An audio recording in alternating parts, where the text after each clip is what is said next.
Salam Bapak Ibu dan Saudara terkasih di dalam nama Tuhan Yesus. Dimanapun Anda berada dan dimanapun Anda bisa mendengar rekaman ini, kita bertemu dalam program Saat Teduh 5 Menit untuk edisi hari ini. Sebagai dasar kebenaran firman Tuhan, saya akan bacakan dari Lukas pasal 22 ayat 61 sampai 62. Firman Tuhan berkata, "Lalu berpalinglah Tuhan memandang Petrus. Maka teringatlah Petrus bahwa Tuhan telah berkata kepadanya, 'Sebelum ayam berkokok pada hari ini, engkau telah 3 kali menyangkal aku.' Lalu ia pergi keluar dan menangis dengan sedihnya." Sahabat Kristus, Petrus pernah berjanji pada Tuhan Yesus bahwa dia tidak akan meninggalkan dia sampai kapanpun. Namun Tuhan Yesus memperingatkan bahwa sebelum ayam berkokok, Petrus 3 kali menyangkal Tuhan Yesus. Benar sekali, sebanyak 3 kali Petrus menyangkal Tuhan Yesus sebelum disalibkan. Tidak lama kemudian ayam pun berkokok, lalu Petrus pun menangis dengan sedihnya. Petrus bertobat setelah mendengar suara ayam berkokok. Kita bertobat dengan cara apakah? Seringkali tanpa kita sadari, Tuhan memakai situasi dan kondisi yang ada di sekitar kita untuk memanggil kita berbalik pada Tuhan.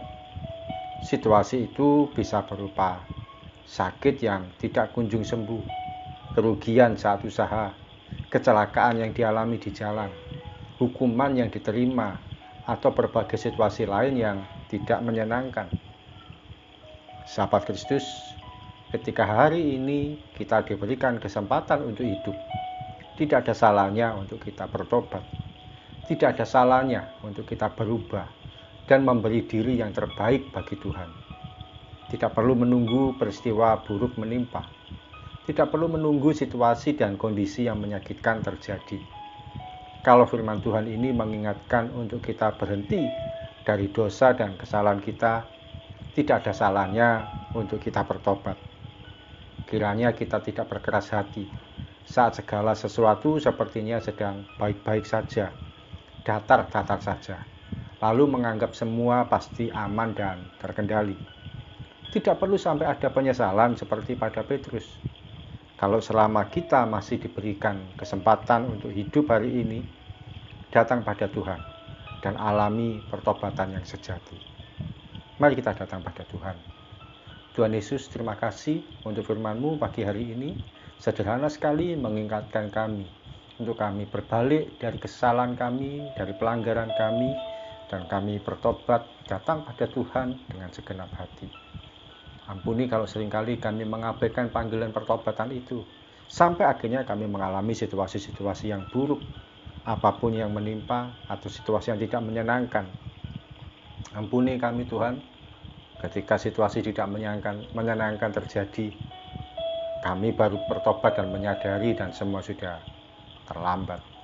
Tapi hari ini ketika kami dengar firman-Mu, ketika disingkapkan hal dosa, pelanggaran dan kesalahan kami, kiranya kami boleh terbuka dan memandang pada Tuhan, berbalik dari segala kesalahan dan dosa dan pelanggaran kami. Terima kasih Tuhan Yesus, kami akan melangkah sepanjang hari ini. Kau memberkati setiap anak-anak-Mu dalam segala aktivitas yang dikerjakan hari ini Tuhan, apapun, bagaimanapun dan dimanapun. Tuhan Yesus menolong, memimpin, menyertai langkah kami, mulai pagi sampai nanti malam, bahkan sepanjang umur hidup kami. Dalam nama Tuhan Yesus kami berdoa dan mengucap syukur. Amin. Sahabat Kristus, seorang yang bertobat tidak perlu menunggu penyesalan. Ketika dia menyadari kesalahan, itulah kesempatan yang terbaik dan terindah. Salam dari saya, Pendeta Oki Raharjo dari Mitspa Ministry. Tetap setia sampai garis akhir. Tuhan Yesus memberkati.